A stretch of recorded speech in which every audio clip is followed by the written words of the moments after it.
Hey y'all, I'm Danny, and this is Heard. Hi guys, welcome back to Heard the Podcast. I am your host Danny, and I'm joined by my producer per usual. What's your name? Well, his name isn't per usual. I'm joined by him per usual. My name is per usual. What if that's a cool producer name though? Per usual. Per usual. Like I make hits per usual. That could be your tagline. Per usual, that's a new name. Bet. Yeah. All right, bet. Per usual. Yeah, I like that. My name's per usual, not J-Rob. Per usual. Anywho, yeah, so we're back for another week. So I actually a lot of like uploads and stuff like that were delayed over the last like week or so because I had a lot going on. J-Rob, me and Shayla lost our grandfather recently. Bro? Yeah, he passed. Yeah, he just passed away. Yeah, he had stomach cancer, and he had stomach cancer, fatal, terminal stomach cancer, right. And he's an older, he's in his like late 80s. Because when they found the stomach cancer, it was pretty like far along, and the doctor gave him the choice of going through with the surgery or not, and he chose not to go through with the surgery. Right. And it's understandable because they're older and like they can't take a lot of that stuff all the time, those surgeries and stuff like that. And then the recovery of it is just uncomfortable. So how old was he? 86. Oh yeah. Dang. Yeah, so he declined the surgery, and that was like, we found out that he had stomach cancer back in like March. It was in March. Mm-hmm. Her father and her father's wife. Oh, well, I'm saying that. My aunt and my uncle. I'll say that. My aunt and my uncle. Right? I don't know why I can say like. So my aunt and my uncle, they take care of my grandparents. Okay. They have like a facility built in their basement. For sure. And they have like at-home nurses come in and help with my grandparents. My uncle had already moved them in with him, so they were already being taken care of. But yeah, my grandfather just passed away, and so now it's just my grandmother. So I have two grandfathers that are now passed away. My first grandfather that passed away, he passed away when I was really, really little. I don't really have any like memories of him. Mm-hmm. And yeah, my other grandfather, my mom's dad, has been in my life, all my life. And, we would go over grandma and grandpa's house. That's where all the cousins would be at. And like, sure. A lot of the memories would be there. And, and we're having the funeral so I have to cancel next Saturday. That's sure. Yeah. We're having the funeral around that time. So yes. Condolences. Yeah. So we're hanging in there. I kind of like, we already kind of like conditioned ourselves to like get to this moment because it was terminal cancer. Right. And he just wasn't doing well. My uncle, like he was becoming unresponsive because he passed away, and like he was showing signs of unresponsiveness, and then that same week he passed away. So one day our uncle called all the cousins and stuff to come to the house because he wasn't responsive. Like he couldn't open his eyes fully. He knew that you were there. He can touch you and stuff. He could talk to you, but he couldn't like really open his eyes up for real to talk to you. And like he just was laying down. He was just weak, and he wasn't as responsive as he was. Right. Even like a couple of days ago, like he was up and stuff, but then like 2 days later he was like unresponsive, like not as responsive. And then 3 days after that he stopped breathing. Mm-hmm. Like so we came over and we saw him before he passed away, and then like that was a Monday, and then later on that week he passed away. So we all came back over the house that day when he passed away, and then it was late at night. We all went back to the house, and we just waited for the people at the funeral to come and pick up his body. Right. So I guess when you're at home, at like an at-home hospice, like you don't have to, because how does that usually work when you pass away? I guess when you pass away at a hospital, they they store you somewhere in the hospital. But I guess if you pass away at home, I guess the funeral home can come and pick you up. Yeah. I guess that's how that works. Yeah. Okay, they come and pick up the body. Right. The funeral home. Right. Okay. Yeah, so they decided where they want to have the funeral, and they decided some stuff, and so yeah, I'm gonna actually take off of work that week as well. Yeah, so yeah, that's what happened. So rest in peace. Facts. He lived a long, good life. This is my grandmother. She actually she battled cancer twice. She survived it twice. First she had breast cancer, then she had colon cancer. So she beat that. So hopefully nothing else. She's also in her late 80s. So hopefully nothing else happens. She just they are like my mother's parents. They are deep Christians. So she was just like, she's sad, but she's also like, I'm going to see him again in heaven. Like her faith is in God. Facts. First and foremost. So it's just like, okay, I'm going to see you in heaven. I'm going to see you again in heaven. You know what I mean? So, oh man, I'm clapping because, making it to an old age is a blessing. Yeah, celebration of life. Yeah, so me and Shayla's grandfather just passed. Anywho, so yeah. Anyway, again, thank you guys again for tuning in to Heard the Podcast. I am your host Danny, and you can find Heard the Podcast on all podcast streaming platforms. That is iHeart, Google, Apple, Spotify. We're on YouTube. Like, comment, subscribe. HER_D the podcast. We're on TikTok, Heard Pod, HERDPOD. So make sure you follow up on there. All of our clips and stuff are going to be on there. But yeah, this past week I was delayed in the uploads. I was delayed in the uploads. It was that because I had to stop. I had to I live in Baltimore and they live in PG County, so I would have to. Oh shit, he's not responsive. Okay, let me go down there. Right. That's an hour drive. Let me go down there. And that's plus I'm working as well, so it's just it's that, and then like, oh my gosh, like TMI, but ladies, when that menstrual kicks in, like I just have like, I guess since I'm getting older, I guess of course my body is changing, so I guess my body, when it becomes that time of the month, because usually we have like those telltale signs, those PMS signs or whatever, and this time like I was just, because usually I can feel the cramps coming, and then that's when I know. But this last couple of months I didn't have any cramps. I just knew. I just felt my body, I felt my uterus starting to shed. So that's when, So, but this time like I was just, when it came to, for this time I experienced like a lot of fatigue before it came, and like I was just really tired. It was the past week, it was just hard for me to get out the bed. It was hard for me to sit up and like focus. Like I had to keep taking naps, and like I just had the urge to take naps all day, and I felt like, okay, that was definitely a sign of the period coming, because it definitely came. So cheers to having periods. The uterus is still up and running. It's still, you know what I'm saying, like when it, it's under maintenance right now. That means the uterus is under a reboot right now, and when it's I gotta change, gotta oil change. You call my menstrual cycle the oil change? Nah. Is that what you calling it? Just an analogy. I say a reboot, not an oil change. It's an analogy. It's a reboot. Yeah, I know what I'm saying. I'm saying like the more accurate analogy for a menstrual cycle is, I say reboot. Like you're restarting your computer. It's a restart. An oil change is crazy. Dusting off. Saying I guess like it was like like a cycle. It's more like a cycle. All right. That's why I say like reboot, because it's more like a cycle. Oil change is not like a cycle to me. I mean, I guess an oil change is like a cycle, I guess, because like your uterus is shedding when you're having your period, because like you guys know anatomy, like your uterus is shedding because you're not pregnant, because there's no egg that attached to you and nothing's being fertilized. So each month it sheds because there's nothing there. But one day, hopefully, there will be something there one day for me, and I hopefully I do miss a period one day, and it's a good news, you know what I mean? Why are you laughing, J-Rob? You don't want me to miss a period? I didn't say that. Like, what the fuck is that? Why it was funny? What's funny about getting pregnant? Nah, it was just the way you said it, the way you brought it in. What? The way you brought it in. I just hope I don't get one day. Imagine me having kids, J-Rob. Isn't that crazy? Like, imagine, like, what do you think my kid would be like? I don't know. If I had a boy, what do you think? This guess. This by knowing me. If I had a boy, what do you think my boy would be like? And then if I had a girl, what do you think my girl would be like? I don't know. They'd probably be chill. I think they'd be. You think my kids would be chill? A little bit chill, but but with the mouth at the same time. Really? Yes. Really? Yes. Yeah. Really? Yes. Really?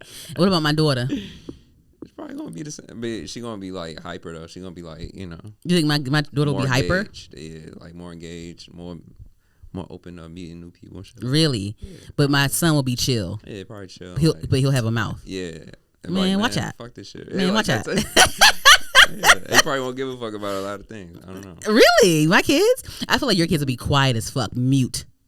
Just observing and just like, seeing what's happening first before they like decide to have a personality type shit. Oh no, they'll have personality. Yeah, I think your kid will be quiet, but they'll have like a funny sense of humor, and like once you get to know him, he'll be talkative. But when he's around strangers, he doesn't talk. Like you won't, like your son probably would never say hi to you first. You have to say hi to him first. Yeah, facts. Yeah. Like, who the fuck is this? Mm-hmm. Yeah. How many kids you want, J-Rob? Like 8. How many boys and girls do you want? It can be split. It can be like 2-2, 4-4, 1-1. 1-1 is cool. I'm cool with 1 and 1. Oh, like 2 kids? Yeah, I'm cool with that. Oh, okay. But if it gets more, it is what it is. Quintuplets, triplets and shit. How do you like? So when you like girls, J-Rob, how do you approach girls that you like? I never seen it before. Like, how do you do that? Like, how do you do that? Like, tell me. Let's just be chill. I'll be chilling. No, but like, if you see a girl that you're interested in, how would you approach her? Like, what would you say? What would I say? Yeah, I'm curious. I don't know. It's just all in the moment. It's just a moment thing. It's whatever I feel in the moment or whatever. Hypothetically, J-Rob, where it's hypothetical. Like, come on, hypothetical. If she say something to me, I'll be like, oh, bet. What's up? How you doing? No, so she has to flirt with you first? Nah. So you can't just be outgoing like, oh, like, hey, like, nice to meet. Like, what do you do, J-Rob, when you're interested in women? I might do that. J-Rob, okay, what would you do? Okay, I got to paint it for you. Okay. All right, so in person is different. I'm asking in person. What would you do on social media or whatever? J-Rob, okay, fine. Okay, wait. Okay, I'll do it for you. J-Rob, okay, J-Rob, fine. My name is Melissa. Right, my name is Melissa, and okay, I'll give. Okay, so let's do this because now I gotta fucking paint a damn picture for this man. Okay, so you're in a session, right? You're in a session, and someone that you're recording, it's at the end. It's almost at the end of their session. They're about to wrap up their session, and one of their friends comes in to come and pick them up. And y'all, of course, like when the session is wrapped up, there's some downtime. You have some time to chit chat or whatever, right? So the person that you're recording is off in the recording booth. They can't hear you, but they're wrapping up, but they can't hear you outside. And their friend comes in. Right, their friend's name is Melissa, and you're interested in Melissa. Melissa has a nice personality, whatever, and you're interested in Melissa. So if you're interested in Melissa, how would you go about talking to Melissa and asking her out on a date? Like, how would you do that? Oh, it just naturally happens.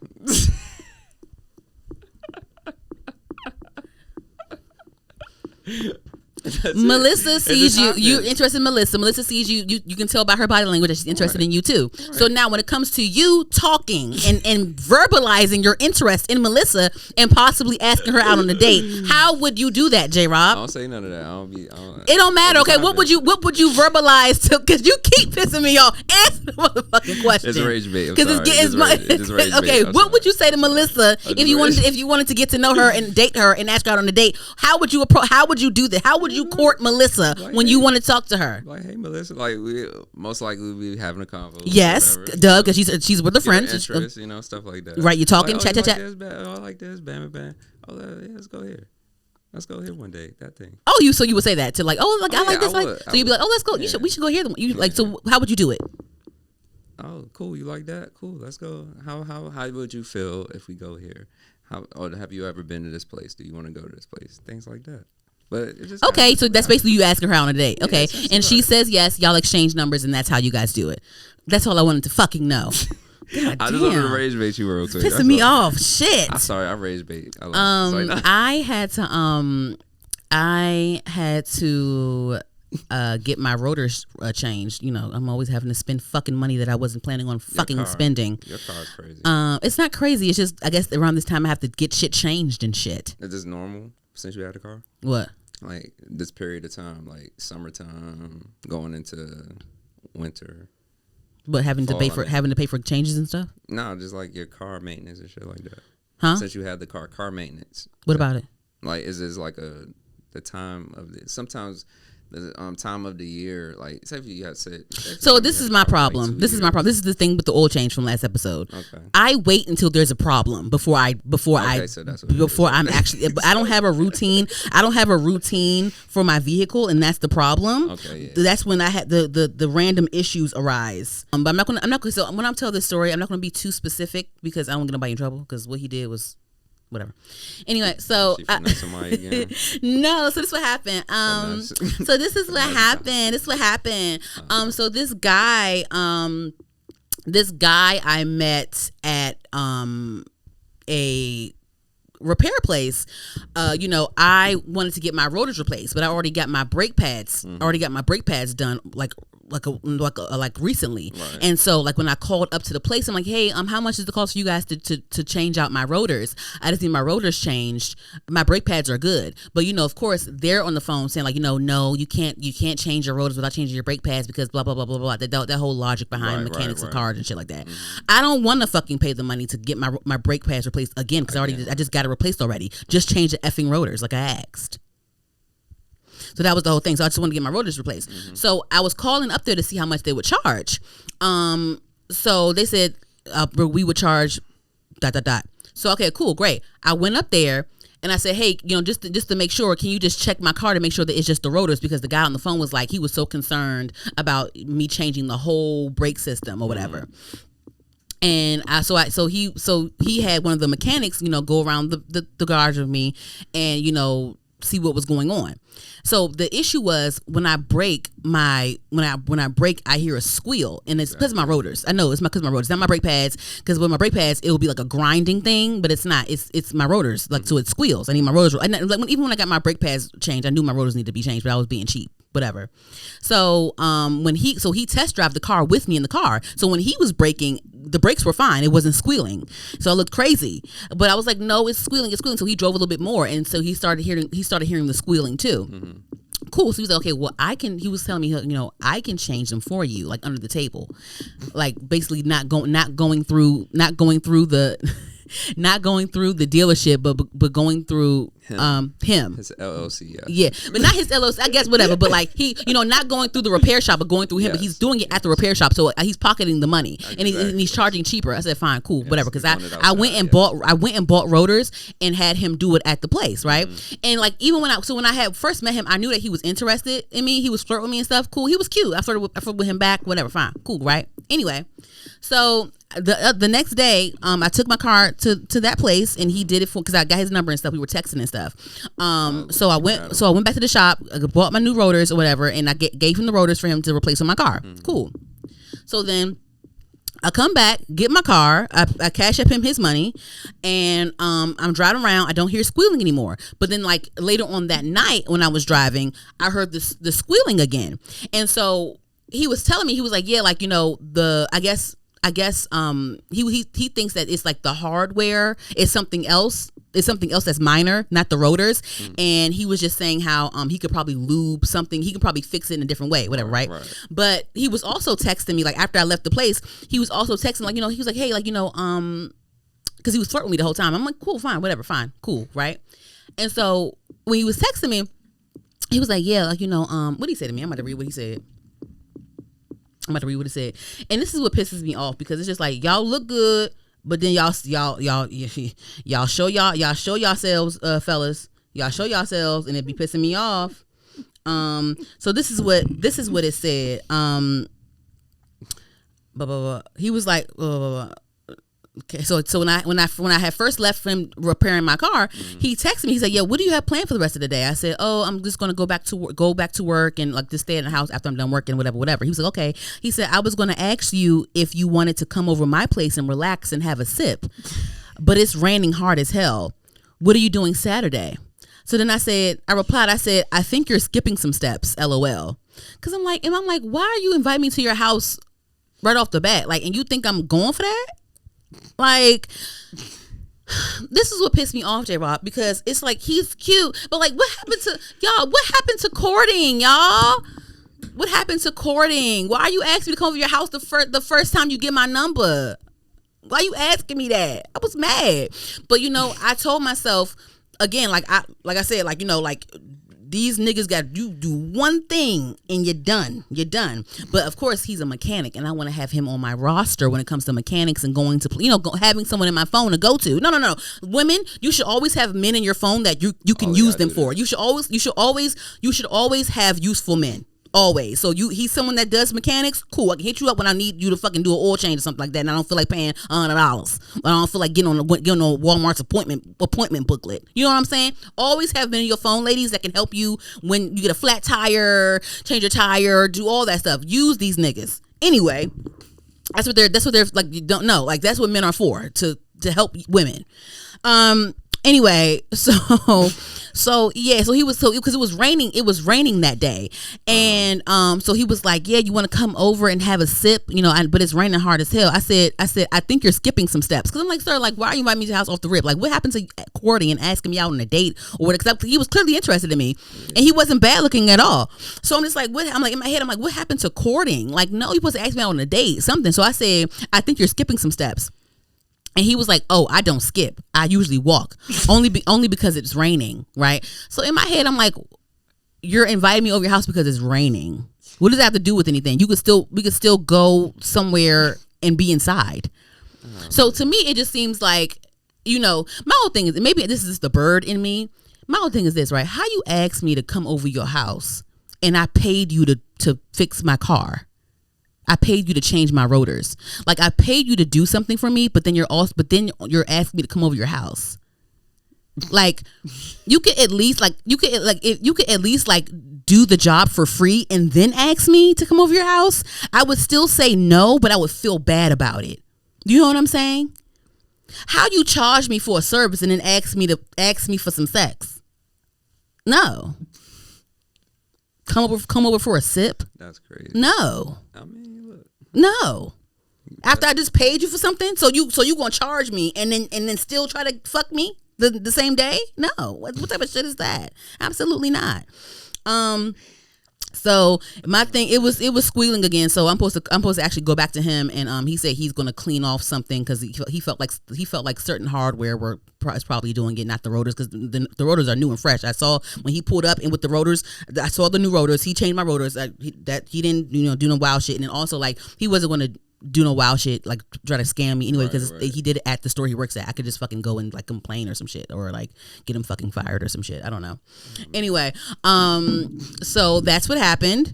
I mean, I saved money instead of having them do it. I saved to cut the price in half. Whatever. My shit's still squealing though, so I need him to fucking do something. So I'll have an update next time, and hopefully, you know what? I'm not gonna lie, like, he's not bad looking, so I do hope that he comes correct with me, because I am kind of interested. Like, listen, I'm trying to get my eggs cracked, y'all. I'm trying to get my eggs cracked. I want to have a family, but I'm not desperate. I want to have a family. I want to be a mom. I want to be a wife or a partner. I want to have a family, but I'm not desperate. I have standards. I'm sticking to my standards. I am not compromising my standards, because women, when you compromise your standards, you're gonna wish you didn't. Standards. So never compromise your standards. So if someone when a man tries to test you and see how easy you are, let them know that you're not, and see, and if they're worth it, they'll come correct. So that's my whole thing. But obviously, like, him asking me to come over and for a sip, obviously, what does that mean to you, J-Rob, as a man? What does that translate for you? I mean, it ain't coffee. Shit. Huh?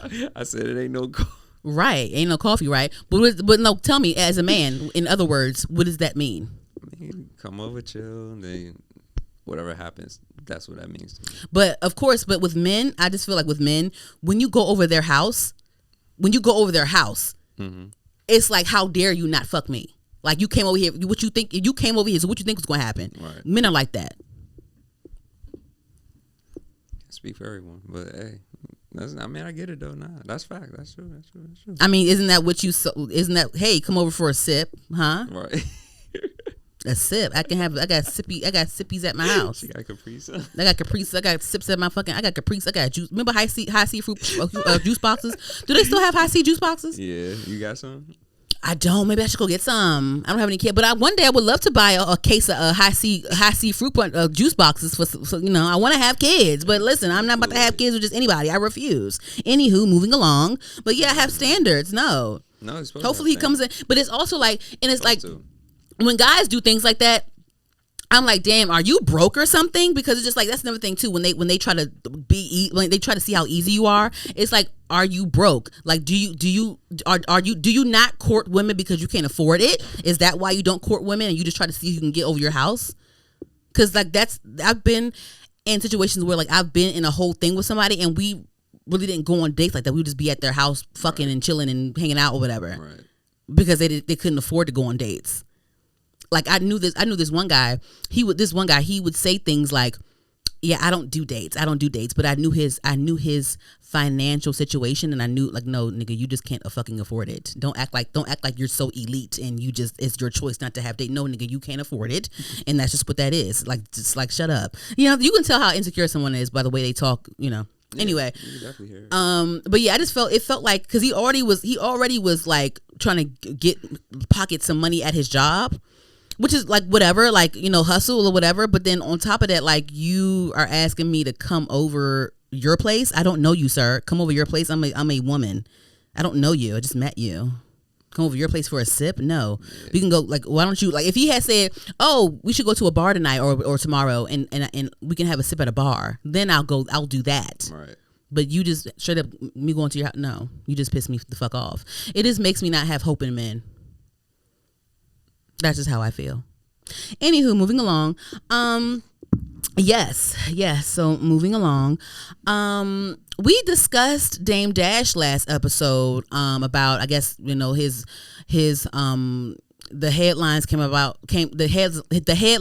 out about him, you know, having to file for bankruptcy, right. And like his finances aren't, you know, where they should be at, and all this. He's having all this financial trouble. Of course, the Breakfast Club chimed in. You know, of course, we talked about that, and then so then. He came on to the Breakfast Club with his suit and everything, and with, you know, he was ready to go. He was ready to, you know, to spar with Charlamagne and Envy, and about how, you know, he's not broke, and, you know, you're broke and you have to wake up at 4 a.m. and you're this is a coffin. You guys work inside of a coffin. This is your coffin, and how can you da da da da da. Then at one point he was going back and forth with Envy on Instagram, and he was like, oh, Envy, show me your view. Show me your view. I'll show you my view. Show me your view. All this other stuff. And, you know, he was telling him, I'm the chair. I'm the acting chair of Revolt. I'm in what is it, acquisition or some shit like that. I'm in acquisition with them, and you know, and then blah blah blah blah. And then Revolt came out and said, no, he's not. No, he's not. No, we're not. This is not. That's a lie. And that was a whole big thing. And, you know, so, you know, of course, and then he was on the show talking to Charlamagne, going back and forth, calling Charlamagne, you're gay, you're not masculine, you're a gossiper, Wendy Williams is your OG, and blah blah blah blah, all these things, and talking about how Charlamagne ran off that one time when that guy came and asked him for a drop, and he got, you know, he ran away from like 4 niggas that was trying to jump him and all this other stuff. So it was a whole big thing with that. It was a lot. But it was reminiscent of like old school Charlamagne, because, you know, Charlamagne nowadays, you know, he still has edge to him, but he's way more polished. Back in like 10 years ago, Charlamagne, sure. Oh my god! But he gave me Charlamagne from 10 years ago. A taste of that when he was going back and forth with Dame Dash or whatever. But Dame Dash was definitely in his feelings. Like, he was calling that man gay and feminine and all types of stuff. Like, when you really insult somebody's manhood, you really are bothered. Yeah. But. Yeah. So that gave me a taste of old Charlamagne. I love the back and forth. Charlamagne definitely kept his cool. You know, Dame Dash got up a few times and threatened to leave, and, you know, it was an entertaining interview. It was entertaining. I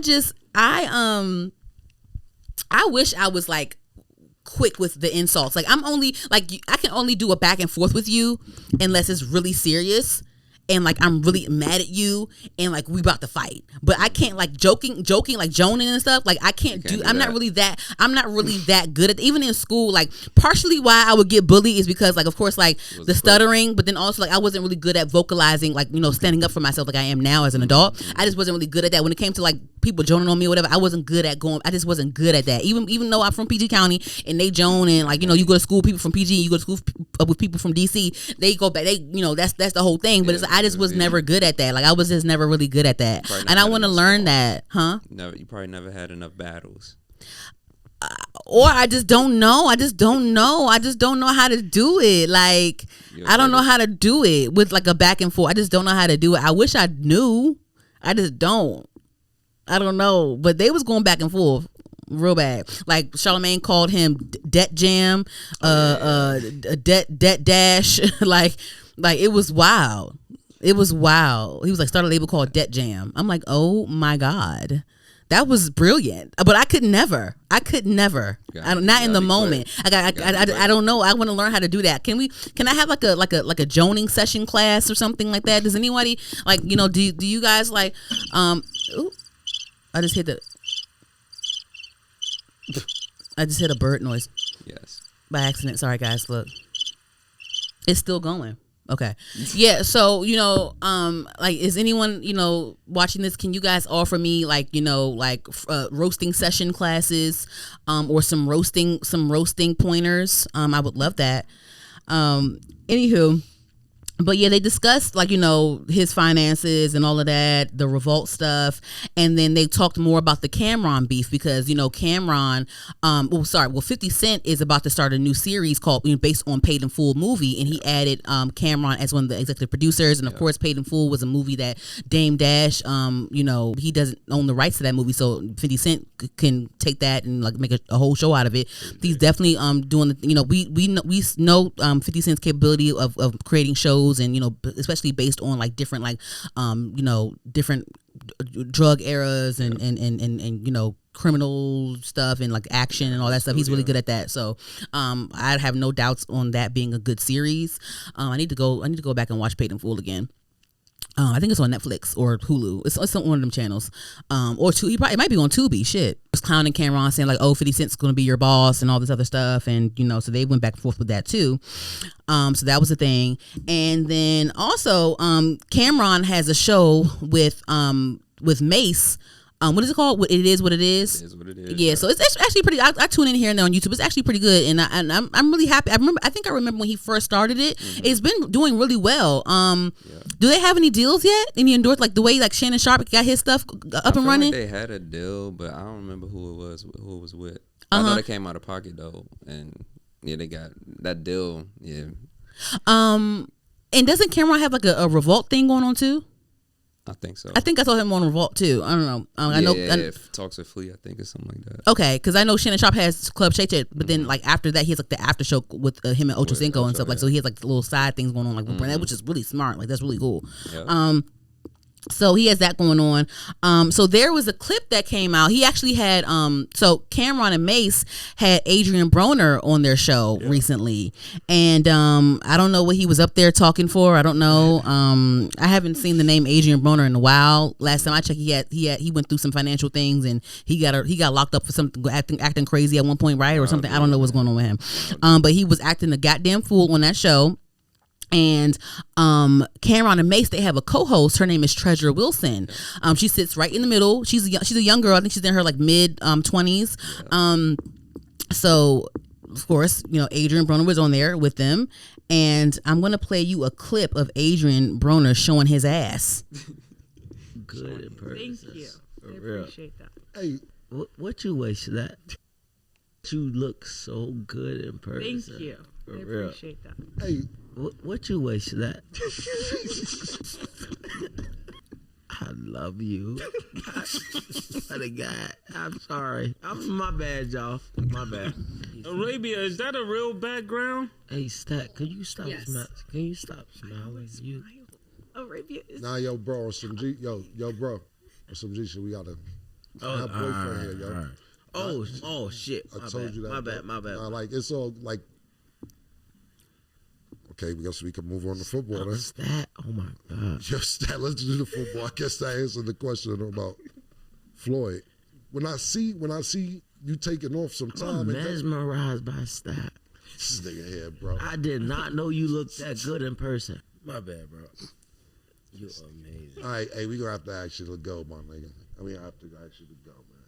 I'm gonna pay you for your time, for being here. I appreciate you. I love you, my nigga. I'm not doing it again. Yeah, no. I can't. I asked you the first time. I don't have no problems with you, but I'm gonna pay you for your time. But you can't violate, bro. I told you that. I'm not, though. I'm not. Nah, I told you niggas boyfriends in here. You know me with my brother. Oh, shit, my bad, bro. My bad. Nah. But I appreciate your time.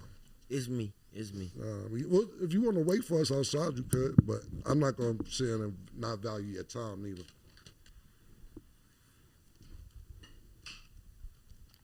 Yeah, so so Treasure Wilson is their co-host, and they also call her Stat Baby. So Cameron ended up having to tell Adrienne Broner to leave the interview because he kept flirting with her, making her uncomfortable. He at one point he told Adrienne, "Hey, she has a boyfriend. You know, let's continue on with the show. Like let's go on with the show and stuff." And he kept just making her uncomfortable and kept saying like, "Oh, you look good," and he sounded like he was high or something or drunk or something. I don't know. It was crazy. And then so then when he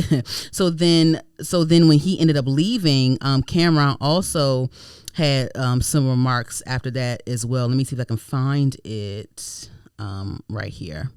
Say that again. I'm sorry. Let's take that over. Yeah. I'm sorry. I'll do it again. 5. Somebody, this nigga want to talk to me. And nigga, you a alky, nigga. I don't want to talk to you, nigga. I just needed you for entertainment for the show. Fucking junkie. Go ahead, man. My bad. No, you're all good. Yeah, I guess Adrienne wanted to talk to him after the show. I guess I don't know. Whatever. He was like, he's an effing junkie. Like, but Treasure. She's a pretty girl. I think she's really. I love how they hired her to be sitting between him and Mace, and I love that she's smart and she's a black girl.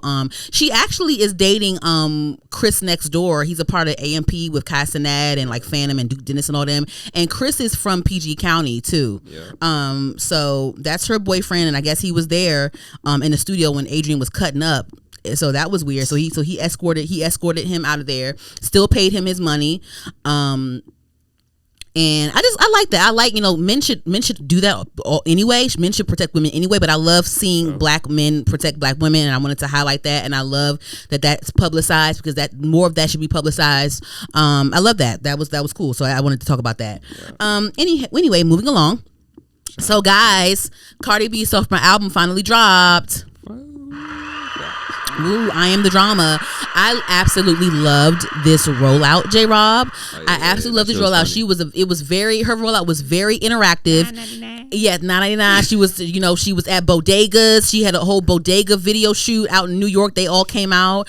She was on the subway selling vinyls and stuff. She was out with her incense on the streets of New York doing it. Selling a very interactive rollout. She was in the streets, like she was in the middle of the street, with doing it. She didn't just do podcasts. She didn't just do talk shows. She didn't just do none of that. She was very interactive with the rollout. I think she has some deal with DoorDash, where you can order her music on DoorDash and it'll deliver to you. Yeah. That was really cool. I haven't seen that before. She just had a lot of different avenues of making sure this album was successful. Of course, the album is already platinum because WAP and Up are on there, so of course it was already going to be platinum. But again, the first week numbers will not reflect WAP and Up. It won't reflect, that the first week numbers won't reflect those older songs. Right. So I can't wait to see what the numbers are. I have some predictions, but before we get into that, love the features on the album. She had Summer Walker on there, Kehlani. She had this girl named Lourdes. And Lourdes has worked with Nicki Minaj, and she also did a hook for Saweetie, I think. I love her voice. She's really good at hooks, and I like her. I want to get into her music on my own too. She had Cash Cobain on her album. She had a Janet Jackson sample on there. And who else did she have on her album? Damn, Summer Walker. She had Summer Walker, Cash Cobain, Kehlani, Selena Gomez, Lizzo. She had a lot of big hitters. Yeah, it was. I enjoyed the album. I did. I enjoyed the album a lot. I love the production. Janet Jackson. Janet Jackson sample. She had a sample in there. SZA was supposed to be on the album. I guess she didn't turn in her voice. She didn't turn. I guess SZA didn't turn in her verse in time. She tweeted out something and basically said she had a lot going on and she had to focus on herself. So that's why she didn't turn in her verse. Right. So Summer Walker is actually featured on her album twice, and you can tell that. I think it's the opening song "Dead" features Summer Walker, and you can tell that was meant for Lizzo. We all can tell. People were saying that as well. Not Lizzo. You can tell it was meant for SZA. You can tell that the song "Dead" was meant for SZA, not Summer Walker. But Summer Walker did it justice. I always think that's so interesting when people can just when a song is meant for someone else, there's always a similar artist that can kind of do it for you real quick. Right. But you can still I know SZA was supposed to. I know SZA ain't turning her verse in time. Right. Damn. Right. But as like the generic brand versus the. I don't think it's generic. You think Summer Walker is generic? No, I'm just saying analogy of what you're trying to say. Mm-hmm. I mean, Summer Walker's great. She is great. Actually, I'm just saying, like, there's always someone similar that can fill in that slot real quick. But we all know when we heard that hook and we heard that ending, they pitched up Summer Walker's vocals at the end. It was giving SZA. Even when the way she was singing it, this is so SZA coded. Like, damn, I wish SZA was the one that sung this. Like, girl. Yeah. So yes, and then Summer Walker was also on Shower Tears, which is a great song. I really like Shower Tears. I love Dead. I love Magnet. I love Safe with Kehlani. I love the Bodega song. I love the Cash Cobain feature she has on there. I like a lot of the album. A lot. She definitely whacked a few rap girls. She had an Ice Spice whack in there. She had a JT whack in there. She went in on JT she went in on JT. She was like, you share bags with your man, and you not a fashion girl. You only go to Rick Owens. You only can do Rick Owens, and all, like, you're not really that girl like that. Like, she spent some time on JT, and you know what? She had a whole song for BIA. Oh yeah. She said BIA name and everything. Dang, man. It was a lot. So, they asked her, and I'm like, it's like, I've never even, like, usually when it's a hard, you only hear someone say someone's name in a song, right, when it's like a hard, concrete, like, this is some real, we really beefing hoe. And like, she didn't even, like, she when her and BIA were going at it, she hopped on the Wannabe remix with Glorilla and Megan, and she name dropped BIA on the remix. But then BIA came out with another disc that was kind of, it fell short, and I guess she left it alone. I didn't know that she was going to have the song on this album, and she was going to whack her, like, directly.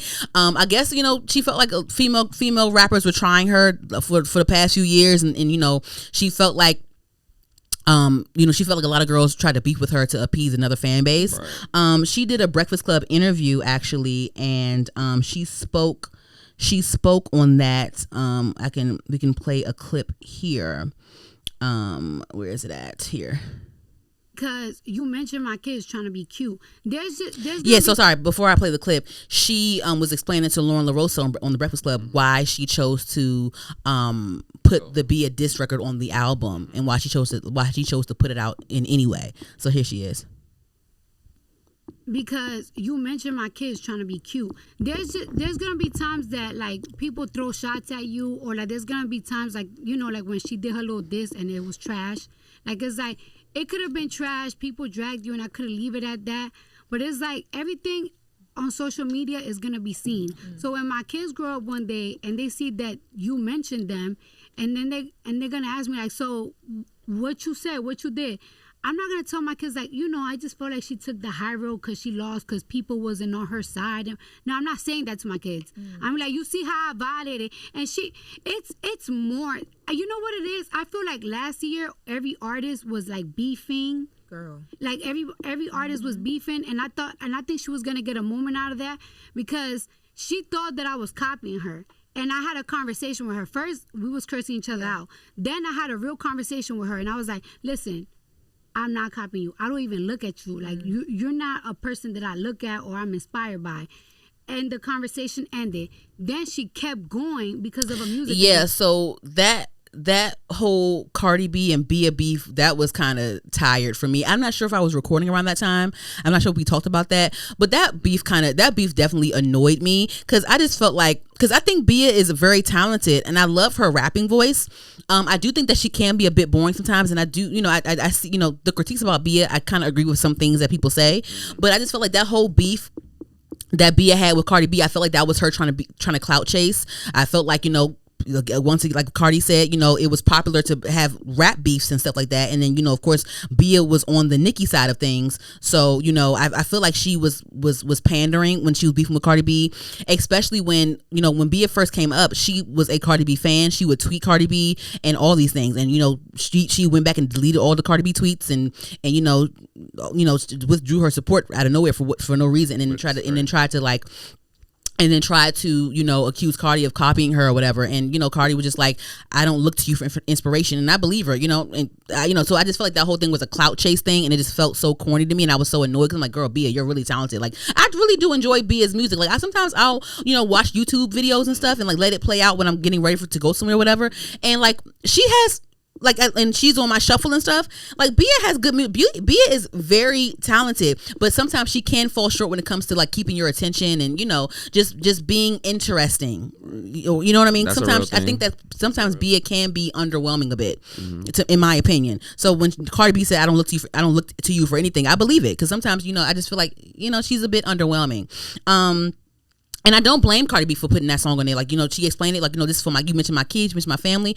That's the same logic that Nicki Minaj had when she clapped back at Megan Thee Stallion with the whole Megan's Law thing. Right. I didn't, Nicki Minaj kind of flew off the handle with a lot of things, but like she was just like, you mentioned my family, I'm going in on you and I'm saying your name, I'm gonna violate you. And that was the logic behind Cardi B putting on. I get it, like that's fine. Listen, you come from my family, I'm gonna handle it this way. I'm gonna violate you this way. There's no ceiling. So I get that.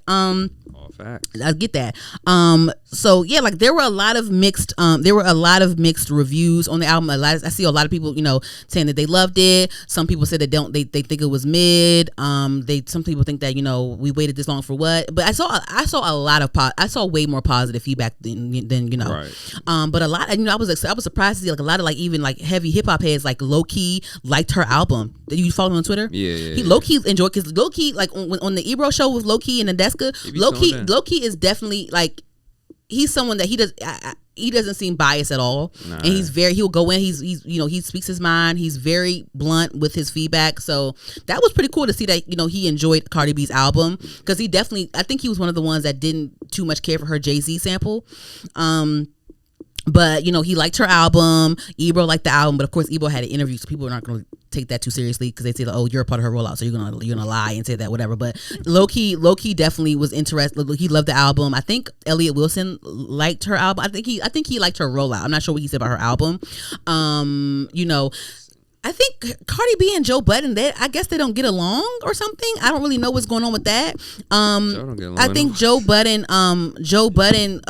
spoke about her album on the show. I didn't really watch the whole thing, but he, him and his co-host, they enjoyed some parts of her album.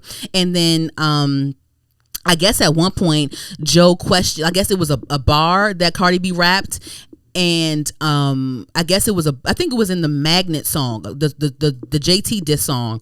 I think he was complimenting a certain bar that she rapped, and he was saying like, whoever wrote that was just backhanded compliment or whatever. So then Cardi B came out and she actually played her writing her raps in her drafts. Like, I guess she was recording. However, I don't really know the process of writing raps, whether people write it down on a pad, or they just rap it on their phone real quick, and they built multiple ways to do it.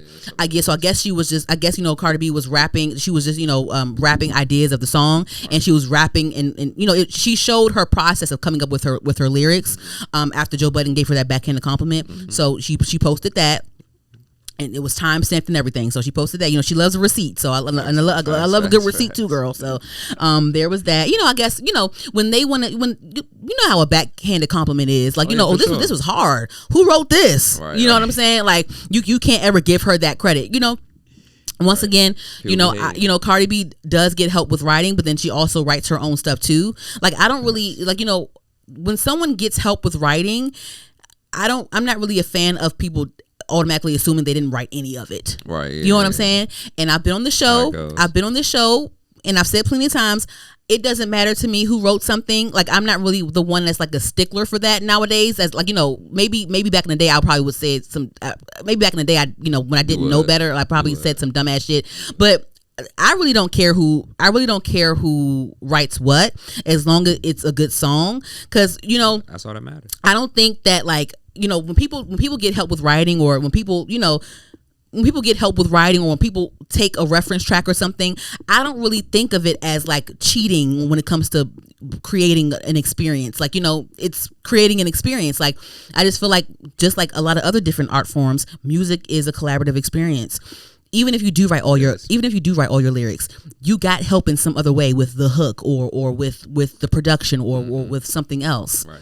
I don't think you getting help with writing doesn't make you any less of a creative. It just means that in this area you shine over here, or in this area like you may need help with this and that. I feel like everyone gets help. Everyone gets inspiration from somewhere, from someone. It's all about the final product. I think on the song Salute on her album, I think she said that she actually got that song from 2 Chainz. I think it was 2 Chainz' song at first, and he let her have it. It definitely gives 2 Chainz. It gives like old Migos. Like I feel like if her and Offset were cool, her having Offset on that song like would have been perfect. Yes, it would have been fire. But I think on Salute, I wish she layered some of the song more. Like when she says salute, I wish she would have like kept 2 Chainz's vocals on that salute when she says salute. Right. I think I wish she would have like layered that part and maybe kept 2 Chainz's vocals on that part to give it like that deep type of that deep texture to it. I think she should have did something like that for that one. Some songs, I feel like some songs were too short, but I guess I don't know if it was a feature thing or I don't know, because it's a 23 song album. Right. But yeah, I don't really. I think I give it like an 8 because I just feel like I'm not grading it based off of other people. When it comes to these fan bases and it comes to Cardi B and other girls, they love to compare different sides and like make it about this person, that person. It gets so exhausting. It's fun to have a banter with that, but it gets kind of tired and annoying when it always comes to that. Like I just enjoy, like every artist is different. Enjoy the music in regards to that artist, to said artist. You know what I'm saying? Like, why are you comparing it to this and that? I saw somebody tweet, one of my friends tweeted, and I almost replied, but I didn't want to get into an argument because sometimes, like, even arguing about dumb shit online makes you look dumb. But they said something like when she was whacking JT and whacking Ice Spice and whacking BIA on her album, they were like, yeah, if they tweeted that if I were the girls, I wouldn't respond. It's going to give her more press. And I almost responded to that. I'm like, but I'm just like, in my head, I'm just like, why would those girls need to give her press? Like, Cardi is a bigger star than all the girls that like. Cardi B is doing them a favor by even mentioning them. Like, so if they respond on Twitter or not, it doesn't really matter. It doesn't really do Cardi B a favor. It was just weird to me. It was almost like, it just almost seems like, it's that parasocial thing where it's like, and the thing is, like, they don't even know these people in real life. They haven't even met these people in real life, and it's almost like, they're like acting out. They're acting out at the I don't know. It just feels like they're acting out of spite of them being a part of someone else's fan base and that person being their op. You know what I'm saying? It's just weird. It's like, why are you mad that this lady put out her album? Either hear the album or not. Like, it's just like, what? Like, it's just weird. Like, no one's watching you freaking 24. Be Team Nikki. Like, no one's watching. You're not getting a benefit from that. Like, your replies and your tweets are going to get lost in the sauce. Like, it's just like, you know what I'm saying? It's just like, okay, like, calm down. You either like it or not, and like, move on. Like, you tweeting and spiteful stuff about people that you don't know is crazy. But anyway, weird times. Very weird times. So, of course, so a part of her press tour, of course, like I said, she did some podcast interviews. She also, like, she was very interactive with her rollout. She went on the subway in the Bronx and, she did her thing too. She stopped by Gayle King on CBS. She had a whole Gayle King interview, and she revealed that she is pregnant. She revealed that she's pregnant, which we all knew. She showed the baby bump on Gayle King. She premiered the pregnancy announcement and the baby bump on Gayle King. So she is indeed pregnant by Stefon Diggs. And she said, yes, I am pregnant by my boyfriend Stefon Diggs. She said that straight up, like, it's not ain't no puzzle. I am pregnant by my boyfriend Stefon Diggs. Cardi always keeps it real. So there was that, but then she also announced a tour, which starts February. Okay. She's pregnant right now, and she announced a tour that starts February. So on the Breakfast Club, they were asking, like, are you gonna? So when is the baby due? And she was like, before the tour. I mean, yeah, but like, so right now it's September. So that means is the baby gonna be born in December? Because you know what I'm saying? Because it's October, November, December, like in 3 months. Like, are you 6 months pregnant or something? I guess she might be 6 months. But girl, the tour starts in February. And you dropped the baby in December. That's a lot. But she did say, this isn't my first rodeo. This is my fourth child because, again, she was supposed to go on tour with Bruno Mars. Her album came out, but she was pregnant with Culture and she dropped out of that. Right. That's what she was saying. When I was pregnant with Culture, I didn't know what I was doing. But this isn't my first rodeo. This is my fourth child. I have a plan. I have a strict plan. I'm here for it. So I do want to actually go on her tour, but I will say this: I am a bit apprehensive, so I think I will wait. I think I'll wait to buy my ticket. I think because the ticket's already about to go on sale. I think pre-sale is about to come out soon, but I am apprehensive a bit. So I think I will wait. I do want to go, but I think I will wait before I buy a ticket. I think that's fair. That's fair, yeah. In my opinion, I think that's fair. That's fair. Yes. But of course, of course she announced the pregnancy she officially announced the pregnancy with Stefon Diggs. And of course, they dug up Stefon's tea. So there has been rumors that, Stefon Diggs has other women pregnant right now. And then there's one situation where, he got some IG model that he allegedly had a baby with back in December or back in May, I think. Yeah. Or I don't know. He recently had a baby with an IG model that he's not with, and right now he is petitioning for a paternity test. It's saying that if he is the father, that he wants to have joint custody, this and that or whatever, and so there's that. I guess the woman is suing him for something. I guess I didn't look too much into it. But right now I don't know if I want to say that he's denying paternity, but he is petitioning for a paternity test on the child. There are pictures. They the TMZ people, they got images of him leaving the hospital with the girl from the girl having birth with the baby back in a few months ago, I think. So there's that. So there's mess with that. People dug that up because he's now linked to Cardi B. So they said they think that they're frowning on Cardi B even getting pregnant by him, and the fact that she just had a baby. But people have words for that, and for me, in my opinion, I'm not too invested. Like I said before, I'm not really too invested in the specifics of that whole thing, only because these people have way more money than me, and I don't think I need to. If they're not stressing, I'm not stressing. Like, you're rich, you have resources, and some people will say things like, oh, just because you're rich and have resources, why are you still bringing kids into certain circumstances like that? When it comes to that ain't my business either. Like, I don't really, a lot of this isn't my business, but I'm going to pick and choose what I want to step my foot in, and I'm not really going to concern myself with that either. I'm just not. They said that he has other people that are pregnant right now or had babies just now, and she just had a baby with Offset, and then she's pregnant with his baby, and then also they're not even officially divorced yet, so she has a messy thing going on, he has a messy thing going on, so it's like I don't think it's a thing where they don't know what's going on with each other's lives.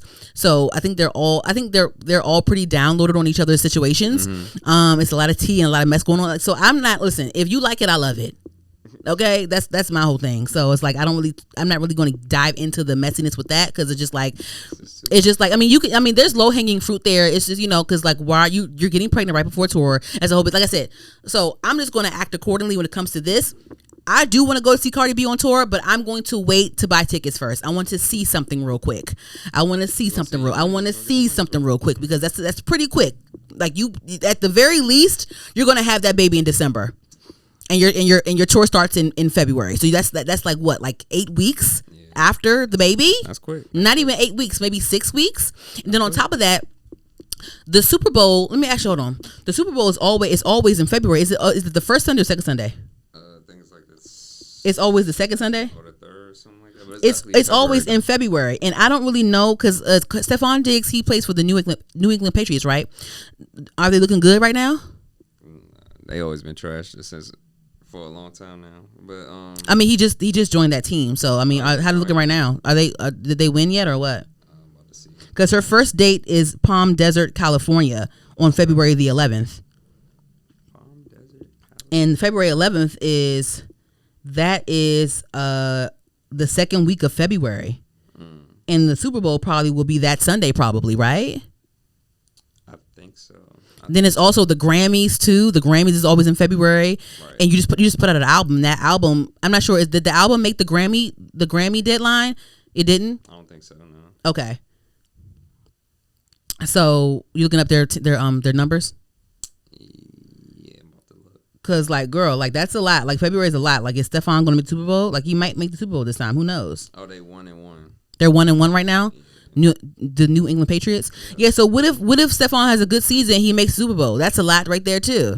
You know what I'm saying? That's a lot. That's a lot. So I don't know. And you're gonna wanna be there. You know what I'm saying? Like, so that's a lot. That's a lot. That's a lot. But anywho, yeah. So I'm not gonna concern. I have my own stresses. So that when it comes to that mess, just let it play out. Listen, before I buy my ticket, I'm gonna be honest. Before I buy my ticket, I need to see something first. I need to see how this is going first. Because it's just given like, hopefully this works out. I just feel like having a baby, and then of course you're gonna go and want to get surgery. So that's a lot. That's just a lot. So I don't know. I just feel like hopefully everything is safe and steady and poised and hopefully everything works out. That's scary having a baby, then having to go through surgery, then having the surgery. That's a lot. It's a lot. And also people, when you have kids, like that's different depressions, and hopefully her mental is right.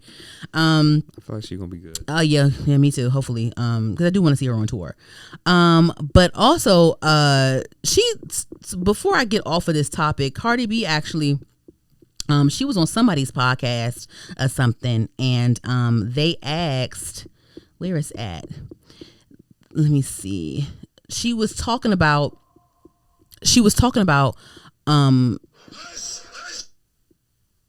What was that? Okay, yeah. So anyway, yeah. So she was on a podcast. She was actually out in New York. That was the same day where she had the whole bodega stuff going on. In New York, an interviewer asked her about like, how do you feel if your boyfriend ever had a female best friend? And I'm going to play the audio now. Yes, because it's like sometimes you need advice from. Let your boyfriend have a girl best friend. Yes, because it's like sometimes you need advice from a female. So when you fuck up, a female's gonna tell you the truth of where you fuck up. When me and him have issues. Okay, another thing. Can you take me out the hood? I see you trying to make it out. I'm about to go back in the hood if y'all don't buy my album. Please. So yes, so a fan asked her, about like, oh, what if your boyfriend has a female best friend? And she says, I don't mind I don't mind my man having a female best friend because they can give, that woman can give him good advice, when he F's up or whatever, and from a female perspective. And so for me, I added that to the list of this episode because it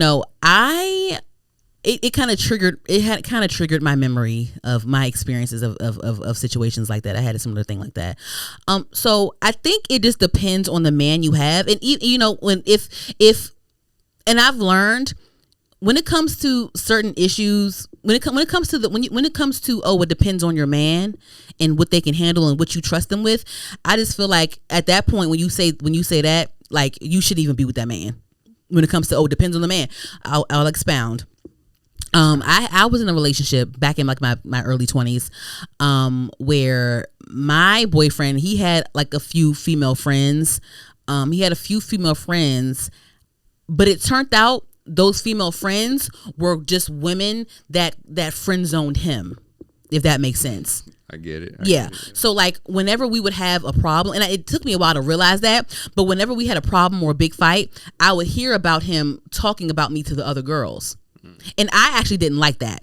Yes. Because with men, a lot of times with men, they're not going to tell the story the way it went. A lot of times when men are going through with their woman, it's probably something that he did, and he's just not telling the story the right way. But when we would get into it, he would go off and complain about me to other women. I don't like that. Like, because I don't know these women, and I don't know their intentions, and I don't know what, like I said, I had to learn. I eventually learned that those girls that he was cool with friend zoned him. Right. So a lot of times, I feel like when it comes to men, they complain about their girl to a girl that they had a crush on. I feel like that's a way of them trying to get with you. Like you come in and complaining about another girl to them, and I just feel like that's just a way of. I feel like guys are sneaky. I just don't trust that. I feel like when it came to him, he would do that. He would go to girls that friend zoned him, that he liked before, that friend zoned him, talking about me, and like I guess that's a way of them like feeling bad for him, and like maybe like like developing feelings for him or whatever. I don't know, but it just felt like it felt like it was hidden intentions when he would do things like that. And also that's very inappropriate in my opinion. I just feel like it's inappropriate for a man to discuss their issues with their women with other women. I just think that's inappropriate. I just think it is. But if you are with a man that you trust and you trust that he's mature enough to actually explain a situation to his female friend and not complain about you and talk shit about you. Like I'm not a fan of men venting about their women to other women. I'm just not a fan of that whole venting thing. But when it comes to, the man is going to their female best friend when it comes to getting advice on something and, expressing, expressing the issue and wanting to find a solution, that's cool. But you venting to other women about me, absolutely not. I'm sorry. And if you're the kind of guy that does that, then I don't want to be with him, because I don't want no woman think that she has a one up on me and knowing my business. Absolutely. That's a no for me. I'm sorry, no. So that's true. If I am with a man and that kind of thing presents itself where it's like, I'm kind of conflicted between feeling like I can trust you when it comes to you having one. If I even have any conflictions with that, I'm leaving. I just don't think I would want to even be in that situation. Right. I just don't think so, and I think it's inappropriate for men to vent about their women to other women. I just don't like that. Like, is you being a chatty? In other words, in Dame Dash's words, you being a chatty patty. I don't want no chatty patty ass nigga. I'm the chatty patty in the relationship. That's just how I feel about that. But anywho, lastly, that's too funny. Yeah. Lastly. Let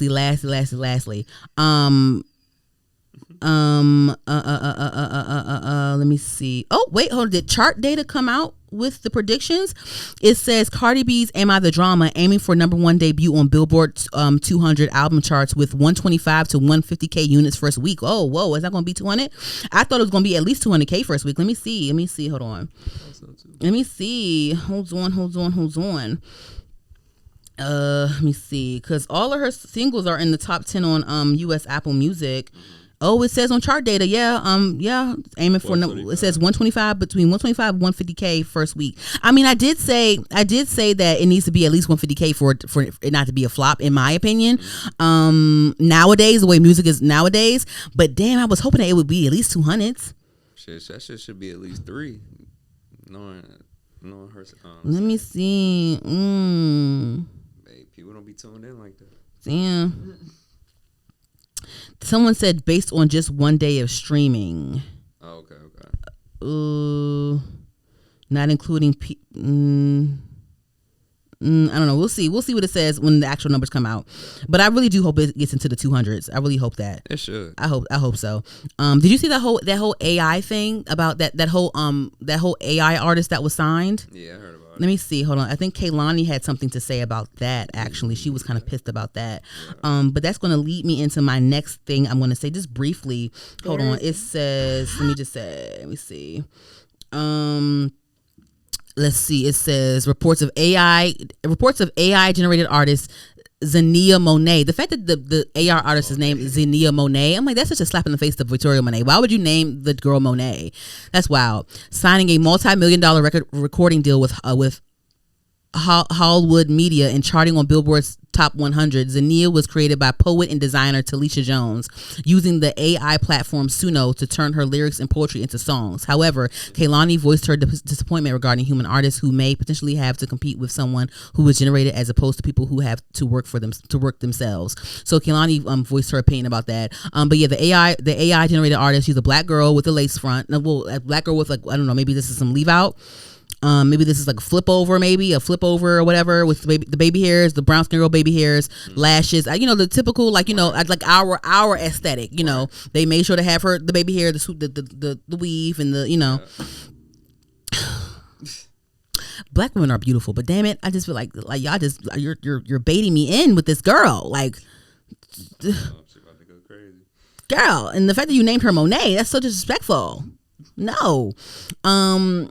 But yeah, so I wanted to talk about Halsey just real quick. Mm-hmm. Remember, I think it was like 2 years ago. Let me see. First of all, let me see who Halsey is signed to. I think she's signed to Capitol Records, but let me just make sure. Oh yeah, she's talking about it.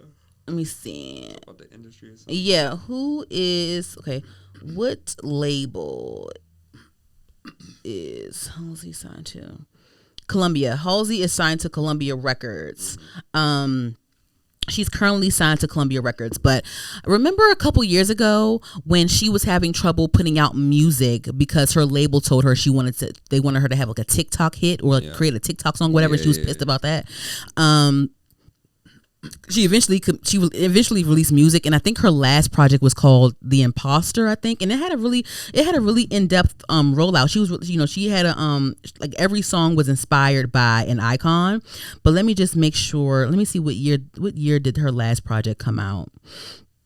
Let me see. So she put out an album called The Great Imposter last year in 2024.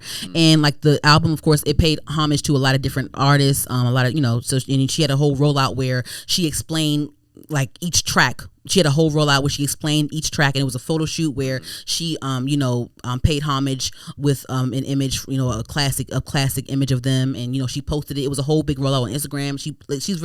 Halsey is very thoughtful with her rollouts, with her aesthetics, with her art, with explaining herself as well. I like her voice a lot. I love her music. I think Hopeless Fountain Kingdom was a good album. I first heard her on the Chainsmokers song. I think it was called what was it called? Closer? Yeah, it was called Closer.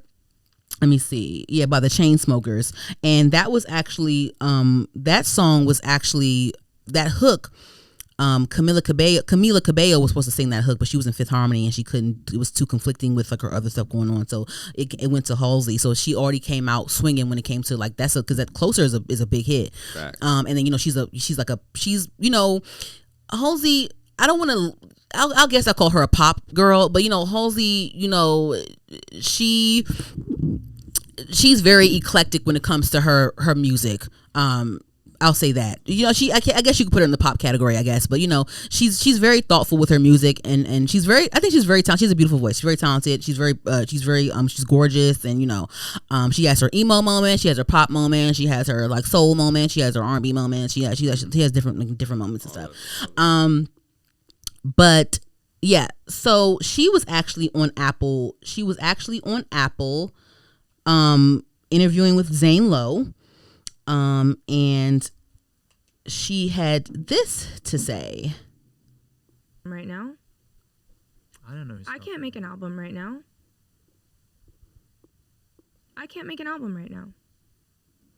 I'm not allowed to. I can't make an album right now. Yeah, I don't like the sound of that. Yeah, what's the reality? Because The Great Impersonator didn't perform that the way they thought it was going to. And if I'm being honest with you, the album sold 100,000 fucking copies first week. That's a pretty big first week, especially for an artist who hasn't had a hit in a long time. Yeah. The tour is the highest selling tour of my entire career. Yeah. But doesn't add up. They want manic numbers from me. Right. Everyone wants manic numbers from me. I can't do that every single Manic is a project that she had that was really successful. Okay. Time. It should be good enough that I do it once in a while.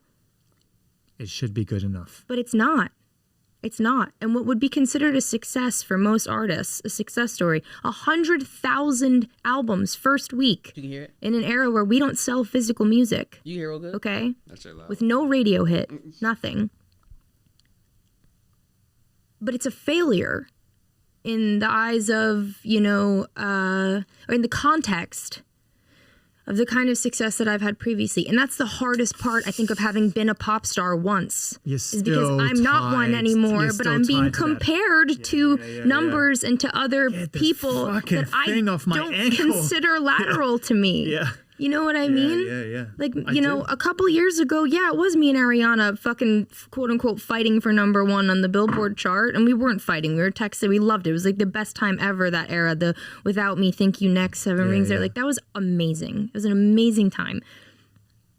But if my record comes out and sells 100,000 copies first week with no radio play, no real support, and the comparison is, well, why isn't she doing Taylor Swift numbers? Are you fucking kidding me? I made an experimental concept album about how I almost fucking died. Yeah. I'm not going to do those numbers. But I'm doing pretty damn good. Those are strong numbers. It's still in the top 10 of female artists' first weeks. But it's not good enough because it's not, what the pop star I once was, even though I'm actively making the choice to not be. And the problem is that because I have such a dedicated fan base and I love them and God bless them because they're the only reason that I'm even able to make anything at all, that I can sell that many copies of an experimental concept album about death. And they support me. The same 100,000 people that bought Badlands first week are going to buy those records every time I put out an album. Thank fucking God and God bless them. And put me in a position where if you actually compared me to the other types of artists who are making the type of music that I am making, I'm fucking killing it. Yep. But that's not what Halsey is she's a true artist through and through, because like this isn't the first time she has expressed something like this before with her label and stuff like that. I just think that she came out, she debuted with she came out with Chainsmokers with that huge song. Then she was dating MGK. That was a whole thing that they worked on, and she had her own hits, Without Me, and let me go on Spotify. On Spotify, Halsey's top songs are, of course, Closer with over 3 billion streams. Without Me has over 2 billion streams. I'm Bad at Love, that song from Hopeless Fountain Kingdom, that's huge. Him and I, because I'm sorry, she didn't date MGK. I'm sorry, she dated G-Eazy. Oh, yeah. She dated G-Eazy, and that was a thing. Yes, she dated G-Eazy, and I think G-Eazy is cool with MGK. That's why I got them mixed up. But yeah, she dated G-Eazy, and that was a thing. And then they came out with the song "Him and I." That was huge. That has over a billion streams. She has the song "East Side" with Khaled or Khalid. Is it Khalid? With Khalid. Yeah. That's huge. That has over 1 billion streams. Let's go down some more. Boy with Love. That's a lot of streams. That has over 1 billion streams. Oh my God. She's just, Gasoline has almost a half a billion streams. Yeah, all of her top songs, let me see, 1, 2, 3, 4, 5. She has 5 songs that are over 1 billion streams. That's crazy. Yeah. Wow. And 2 of them are over 2 billion. Oh my gosh. One of them is over 3 billion because it's a lot. Yeah. So she's actually very successful. She's very she has a huge fan. She has a huge fan base. Yeah. I guess because it was just. She had a huge pop moment. And I guess when it comes to the labels and the business, they want to keep that going. We don't want any emo eras. We don't want any experimental eras. We don't want any of that. We want the pop Halsey when you have a huge ass song called Closer with the Chainsmokers. Right. We want the Bad at Love. You were dating G-Eazy. Okay, that was great too. That was great. That was a lot. She had a lot of pop moments, and they just can't handle when they have when artists pivot. Artists change. People change. People evolve. People have different experiences. Yeah, so she's a true artist. You can tell that I don't know her personally at all, but you can tell that she is very hands-on with her art, and she's very passionate. And when things like this happen, she's speaking out like this. So thought that was interesting. What do you think, J-Rob? No, I mean, hey, that's the reality of being on a label sometimes. But it's so hard. It's so hard to be independent because you need someone to fund your dream. So you have to compromise certain things like that. I hate that for people. Yeah, I know.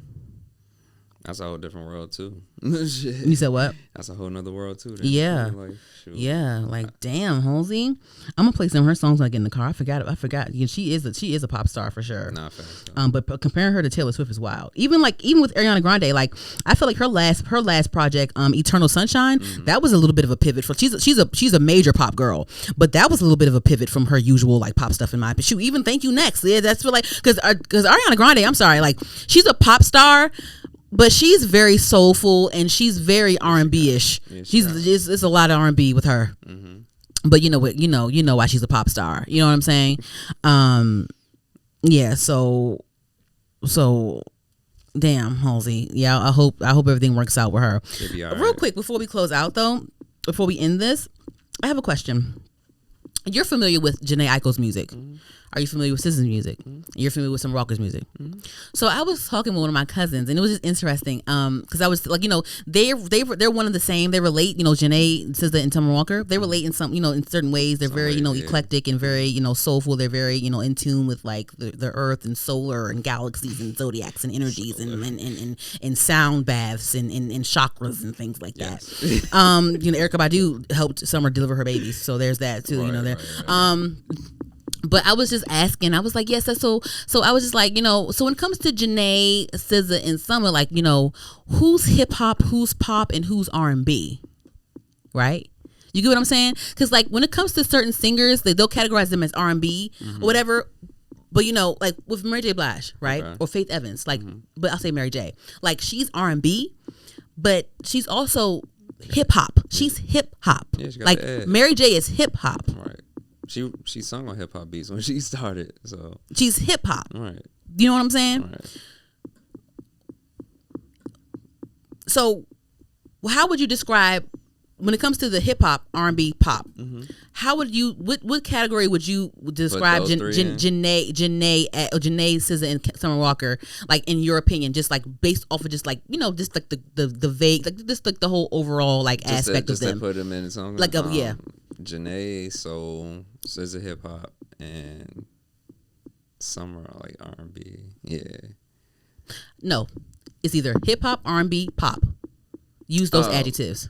Well, damn, that's crazy. Because okay, that's what? Yeah, that's crazy. Yeah. So think about it. I'll say this. This for shits and giggles, y'all. SZA, pop. Okay. Jhene,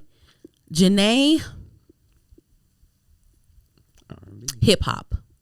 Okay. I thought you had to Summer. Like Summer. I say R&B. Even though you could change up her and Jhene, I feel like with the hip hop R&B. I think for me,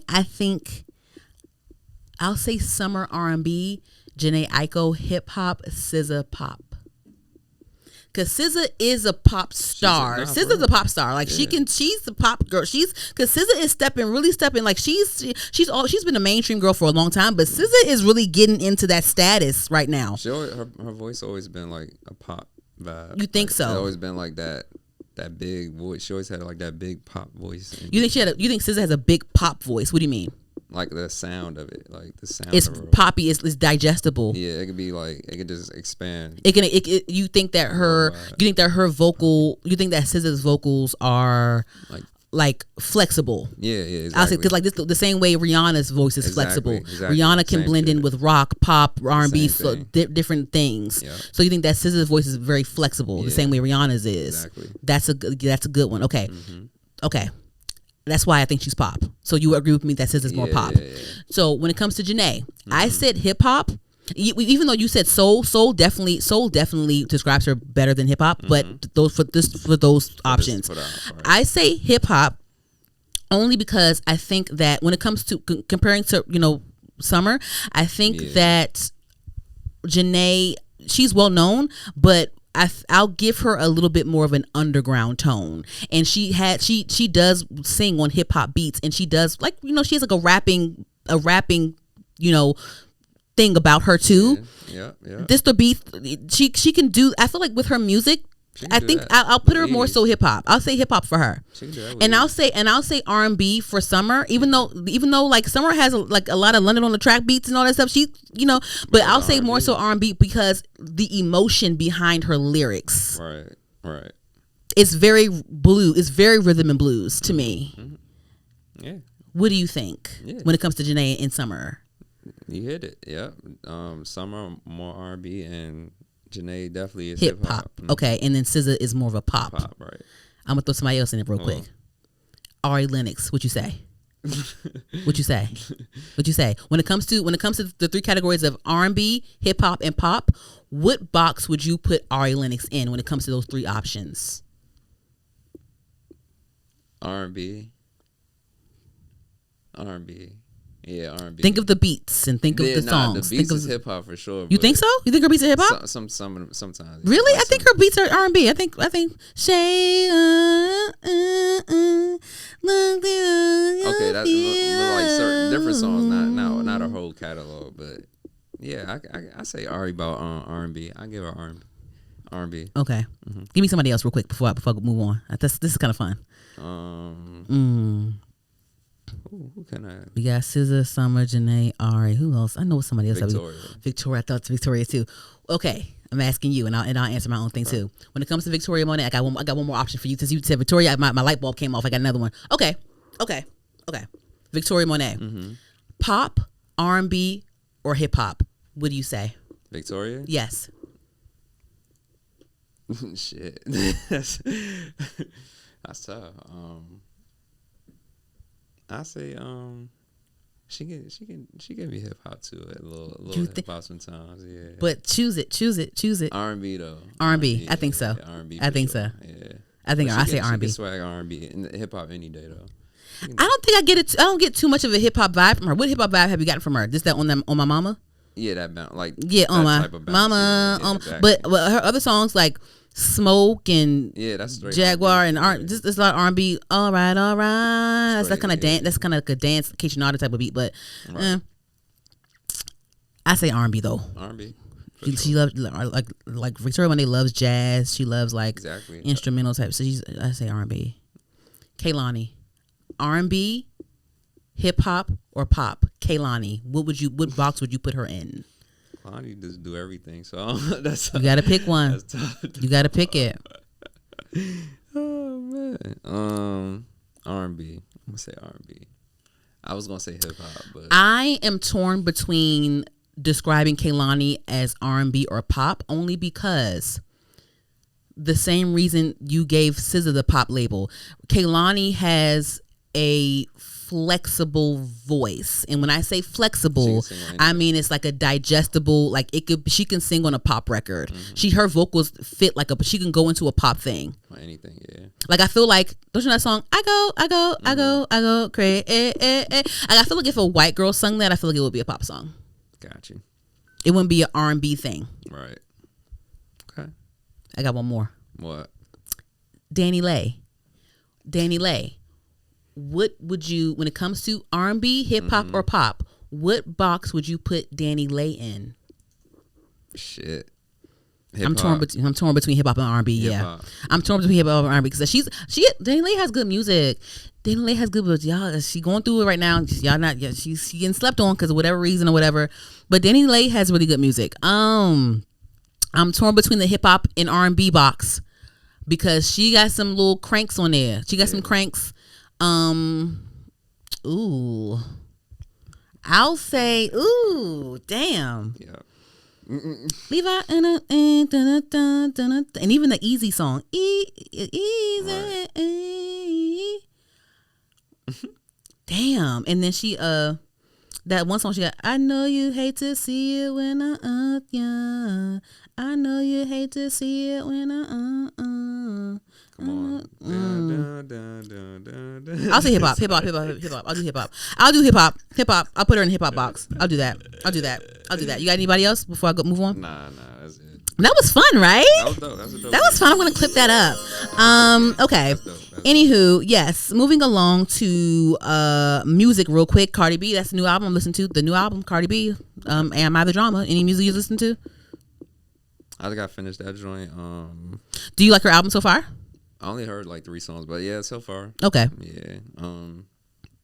Who else came out? Doja Cat comes out next week, so I'm waiting on that. She just dropped her track list. Okay. It's given very much like 80s disco, pop rock, Prince, fucking 80s basically. The 80s, yeah, 80s like 80s. What's that other? What's that? Oh fuck! What's that band name? Yeah, that 80s, yeah. The Breakfast Club soundtrack, not Charlamagne, but the movie. Hey, ooh, whoa. Don't you forget about Doja Cat. Can you cover that song? Don't you forget about me. Don't Doja Cat, please cover that song. Anyway, Yeah, I have no music though. Eat my shorts, huh? I have no music outside of Cardi. Let me see. I might watch The Breakfast Club when I get home. Oh my god! You gonna watch Jhene? Don't you forget about me. But I'm kind of nervous though about Doja Cat's album. I'm not gonna lie, because the Jealous type song was cool, but I'm nervous that it's gonna sound like a bunch of Say So remixes. I'm not gonna lie. I don't want it to be like this sounds like some shit that you already did, sister. Like, I don't want it to be like that thing, because I do when she drops those North American tour dates, I do want to go to that too. Right. Yes, I don't know, but then also, I'm excited for Brandy and Monica's tour. They came out with the dress code, like, they like, women, ladies, wear your suits. So I'm excited to dress up for Brandy and Monica's tour. So I'm gonna be excited to find that outfit. I still gotta find my Chris Brown outfit. I haven't found my outfit yet, and the damn tour is in the damn concert is at like a week. No, it's like a week and a half from now. It's October 5th. Yeah, next week. It's not next week. That's not next week. Week and a half. That's a week and a half. Yeah. Don't do that. I didn't buy my outfit. I'm going Sheen. Brandy released her own remix to Kehlani's Folded. Oh yeah, everybody have shit. But when Brandy do something, we love because Brandy, she loves the vocal stacking and stuff. She's going to sing like Brandy. She's going to sing you something. She's going to sing you something. Yeah. That's a fact. But anyway, yeah. So there's that for me, and then on to the movies and shows. Me and J-Rob, we went to the movies last night and we saw the movie Him, starring Marlon Wayans and Tariq Withers. We were so excited for that. J-Rob, so your thoughts, real quick.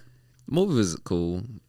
It was cool to me. I think it was cool too. I think it was cool. I think the acting was great though. The acting was great. Yeah, when it comes to that movie, the performances were great. Yes. The concept was I understand the concept. I think when it comes to it was produced by Jordan Peele, but it was directed by I'm gonna say that man's Justin something. Yeah, Justin. I'm gonna say his name. Yeah, so the movie was directed by Justin Tipping, but the producer, but Jordan Peele was one of the producers, the main producers, and it's actually under his production company as well, right. Monkey Paw Productions. When it comes to Jordan Peele, like anything, we know that it's going to be whether the lesson in the movie or whether the concept is simple or complex, right. He's going to have a lot of symbolism in the movie, and this movie had a lot of different symbolism. Like, I feel like when it comes to Jordan Peele, it's very symbolic and it's very interpretive, the movie. So I feel like it was just a lot. It was just a lot of symbolism. Like, it's not going to be a regular movie. It's not going to be easy. You may have to watch the movie more than once to catch certain analogies or certain Was that me? Nah. Oh, you may have to watch the movie again if you want to catch certain concepts, certain analogies, certain symbolisms, certain interpretations, and how you can relate to this and that or whatever. Did you get like a Native American vibe with those like monsters a little bit? Because remember, Marlon was saying football was created because the Native Americans, and they played the white man, but then I didn't get that vibe though. Like when it came to some of the costumes of the people the way they look, maybe I don't know. I have to go back and watch it. So I'll say this though, the movie was full of breakthrough performances. Like, I feel like Marlon Wayans is definitely going to get recognized for this movie, and Tariq Withers, he's definitely going to be recognized with this. He's definitely going to be recognized from this movie as well.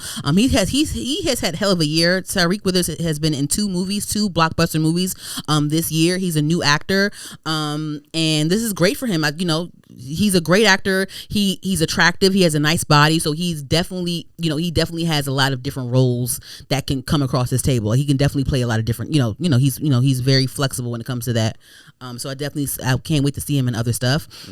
This movie was well. This movie was well executed. It was a well acted movie. The story was well. It was a well played movie. I don't think I need to watch it again.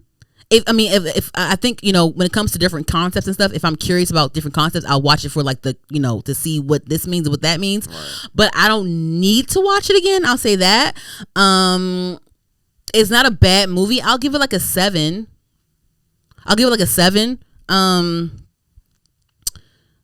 Yeah. It's just very, I think it's just very interpretive. I think a lot of elements are very interpretive. I keep saying those words. It's very interpretive, very symbolic. You know, I made an Illuminati joke to J-Rob in the movie theater. You know, it's like one of those like initiation things, and you know they injured. You know, he was in like we groomed you to get to this spot. You know, or what are you willing to sacrifice for this? Everything. Like Marlon was telling him, like, you know, like don't feel bad for hurting someone's feelings. Like this is some life or death shit. Like, you know, the way they, I don't want to spoil it for nobody, but you know, certain scenes were like, you know, the guy almost fucking died. You know, it was that intense. Like he's risking a brain injury to be here. You know, it was a whole big thing with that. Like the agent was one of the ones that chose him, and you know, all these very, you know, like that. But I don't think I would need I don't think that this would have like the same, for me personally. It's a good movie. It's well acted. It's a well produced movie. But for me, when it comes to like replay value, I wouldn't put it in the same box as Get Out. Like Get Out has a lot of replay value. Yeah, I wanted to see that again when I left the theater. Oh, you did? The movie Get Out? Yeah, again. Like it was good. It was that good. Like it was good. I was like, when you saw Get Out, you wanted to see it again and again. Yeah. Like that's when it was like, like with Sinners. Like with Sinners, people keep watching Sinners, and like the replay value on Sinners is like crazy. Yeah, that shit was crazy. Yeah, I didn't feel this. I felt this the same way I feel about Him, the movie Him, is the same way I felt about Nope. Like I you know, with Nope, I feel like I don't need to see it again. I forgot about that. Yeah, but it's very like, you know, he's, you know, Jordan Peele, he's very experimental on stuff. Right. Like again, he's very interpretive. He's very symbolic. It's very, you know, this is how I want it. This is a symbol for this, and I want to do it this way. You know, yeah. I just yeah.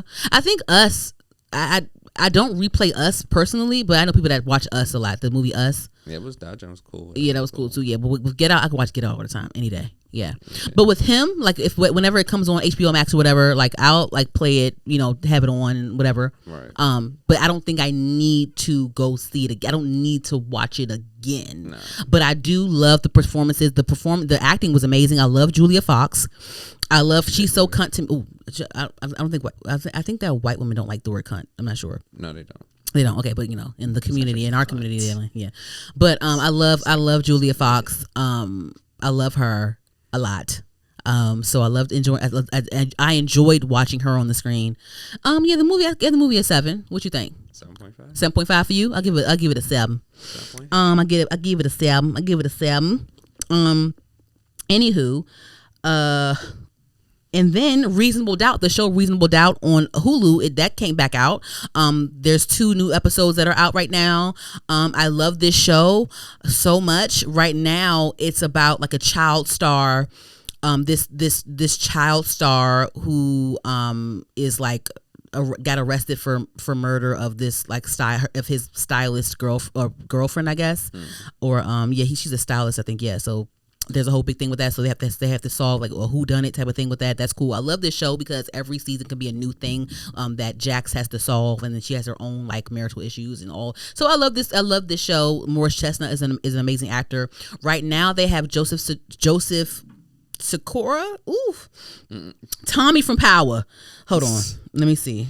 There's Tommy from Power on here, y'all. Let me see. I know, but I have to be respectful. Yes, always be respectful. The actor is Joseph Sikora. Okay. He's best known for his role as Tommy in Power.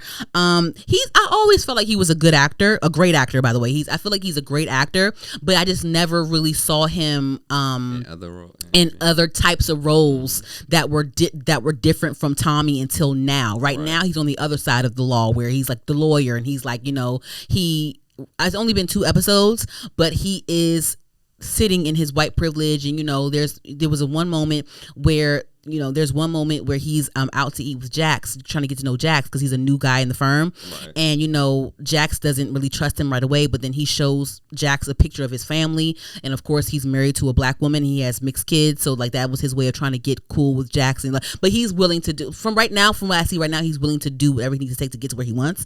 Mm-hmm. So I think that role is definitely opposite from like a Tommy role that he has played. I've seen him in other like smaller roles before, like after Tommy, but I feel like it wasn't that far away from his role from Tommy until it was this role right here that he's in on Reasonable Doubt. So I'm enjoying watching him as well. Can't wait to see how that season goes.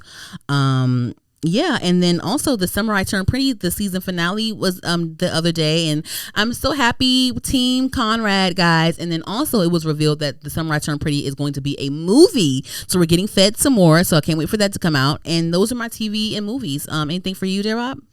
Nope. Alrighty, guys.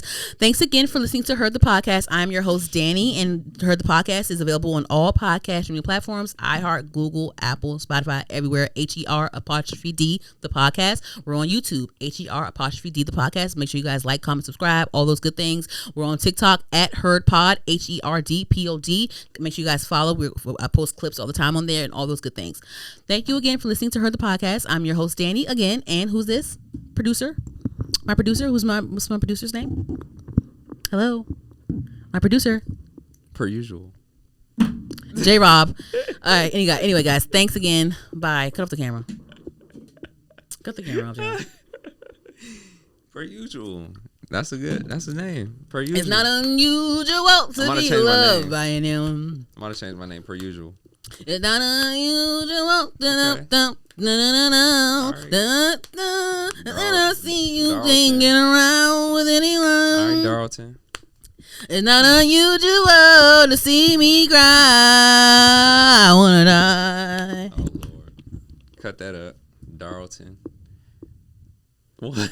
Yeah. Cut it off. Darlton is crazy. Turn it off. Turn it up. Okay.